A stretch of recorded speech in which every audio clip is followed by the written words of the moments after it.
Hey guys, it's Emily Johnson with Gracious Healing.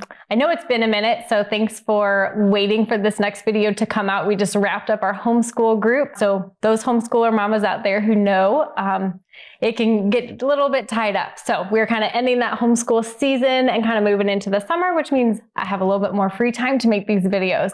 So we're kind of working through that family wellness guide. And it's almost done, so I'm super excited. A few more videos, a few more PDFs within that guide, and then you guys will be able to get it. So remember to subscribe to my newsletter because that's how you'll have access to it.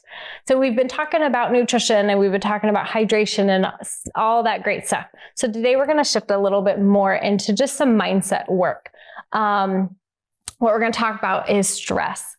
Stress significantly impacts our body. There's a couple different stress aspects that we're going to talk about. And I think in general, most of us do know that stress is not good for us. But especially I see with families and then with kids that sometimes we don't always realize maybe the impact that stress is having on us. So again, thinking of cortisol, every time we're stressed or we're anxious, that cortisol is shooting up. And not only does the cortisol keep us kind of in this fight or flight, but it's also going to diminish things like our hormones aren't going to work as efficiently. It's going to impact things like blood sugar. So we can eat super, super great. We can be super hydrated, but again, lifestyle matters. So sometimes, I will have people have conversations with me about how many supplements they're on or different protocols that they've worked through. The problem is they've never addressed the lifestyle aspect. We're still looking through that kind of medical mindset of we're just trading supplements for medication, but we're never ever addressing the lifestyle. So this is going to be a huge, huge part. You can eat really, really well. You can supplement really well. But if we don't work on that mindset and we don't work on that lifestyle, we're never truly going to be able to be healed. So again, looking at that stress, things like, again, mindset. Are we in that state of fear? So a conversation I actually recently had with someone was the idea that knowledge should empower us. It should not make us fearful. And so mindset is going to be huge as you move forward with your kids and whether it be your healing journey or just life in general. Mindset. Are we grateful? Are we living in a state of thankfulness? One of our games that we play around the table when we eat dinner together is what are, 5 things that you're grateful for today? Because sometimes it's hard to be human some days. Some days we get kind of bogged down with just everything going on in life and the stress and the deadlines, the homework deadlines.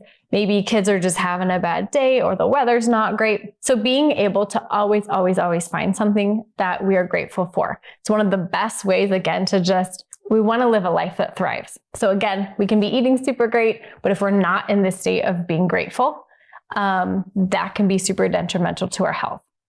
The next thing would be sleep. Sleep probably deserves its own video because of how long we could sit and talk about the importance of sleep. We don't sleep well as a society. One, because we're always in a hurry. We just don't have time. I hear all the time, well, why did you go to bed at midnight and wake up at 3 a.m? And sometimes it's because we can't sleep and then that's its own conversation. But sometimes it's because we don't prioritize sleep and we don't think we need it. The body is incredibly resilient until it's not. And I will say that over and over again, because so often we power through things until we're just flat on, our back. And then we wonder, well, what happened? The body's incredibly resilient, but we have to still give it what it needs. And sleep is going to be super, super important aspect of that. We need to be able to completely go through all of those different cycles of sleep. One of those parts of our sleep that is super, super crucial is when we sleep, our brains actually shrink. And when it shrinks, it detoxes all kind of the junk that it has held onto for the day. It's also from, kind of a counselor I really love. She talks a lot about, how we, as we sleep, our memories are filtered in a very specific, intentional way. So it is important for our emotional health. It is important for our physical health. There are so many studies leading to obesity, diabetes, heart disease, you name it. It seems as though sleep is a component to whether we are able to truly heal and live a life that thrives, or whether we're stuck in a state of illness, or maybe increasing our chances to be in a state of illness based on how well we sleep. Some things with sleep are we really want to be able to optimize sleep because of how many great things and processes happen when we do sleep. Our liver detoxes, our brain detoxes. There's just so many awesome things that we could go into. But for the sake of time, how do we optimize that sleep? Some of that is living in an environment that is low in EMFs. When we're sleeping, but our Wi-Fi is going, our smart meters outside our house we have things plugged in to the side of the bed. We have our phones right next to us. How many of us sleep with our phones, right by our heads? I totally used to do that when I was younger, or I was super in high school. I was super afraid I was going to miss a text message in the middle of the night. So I always had my phone right by me, or an alarm or something like that. So many of us use our phones as kind of a lifeline to the world. And it's really hard for us to part with them and put them, across the room on airplane mode. So when we are sleeping and we're constantly bombarded with electromagnetic fields from those devices, we're constantly in a state where the body is kind of thinking we're always under attack. And so we're never truly sleeping. And so one of the things you can do to really optimize that sleep is by turning off your cell phones, unplugging as many things as you can, making sure that if you do have a smart meter, which again is another conversation, but shield it and put your phone across the room. Another thing to optimize sleep is to make sure that you're sleeping in a cool room. It's important to not get too hot when you sleep. It's important to be super, super dark. So again, going back to that primitive way of thinking, we wouldn't have had, our ancestors years and years ago wouldn't have had bright lights. They wouldn't have had EMFs. They probably weren't eating super sugary things right before dinner or right before they went to sleep. They weren't probably having caffeine right before they went to sleep. So just looking at our lifestyle, are we prioritizing sleep? And if we are we doing it in a way that is blocking out blue light at night? Are we doing it in a way that we're not having EMFs, that are attacking our system while we sleep? So these are just a few things, but always making sure that we prioritize sleep, especially for our kiddos. I think that's super, super key. They need so much sleep because they're growing so much and they're just full of so much more activities, and their little brains need to be able to sleep and detox for the day. And we have to prioritize that, especially with video games and TV and just so many other things that kids are exposed to now that some of us didn't have when we were younger. We have to be able to step in as the parent and prioritize that for them, show them how big of a priority it is. Kind of the next point in talking about lifestyle and stress is just our fast pace. I think as a society, we really have to pause and we really need to reassess what we do in terms of that pace. Again, there are so many more activities for kids. There's more parents that are, their jobs are more grueling or time consuming. We have activities, you have social media, you have all these things that are always kind of pulling our attention, and talk with so many parents and friends who are burning the candle at both ends. And at some point we will burn out.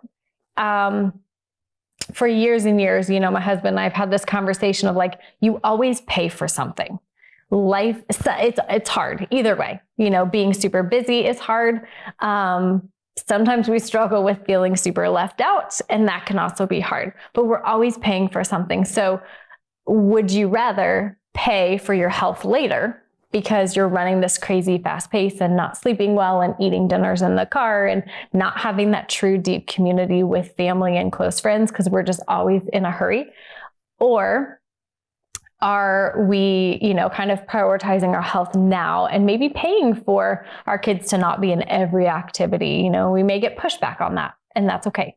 One of the best things with this last year that my son recently said is he's like, I have seen my cousins so much this last year. And that's because we weren't all in a bunch of activities. Everything got shut down, and we were able to do a lot more with cousins and family and different things like that. So there is some of that we've lost that does affect our health. So if we want to optimize our health, we have to look at the fast pace at which we're living and make sure that we are kind of not burning that candle on both ends.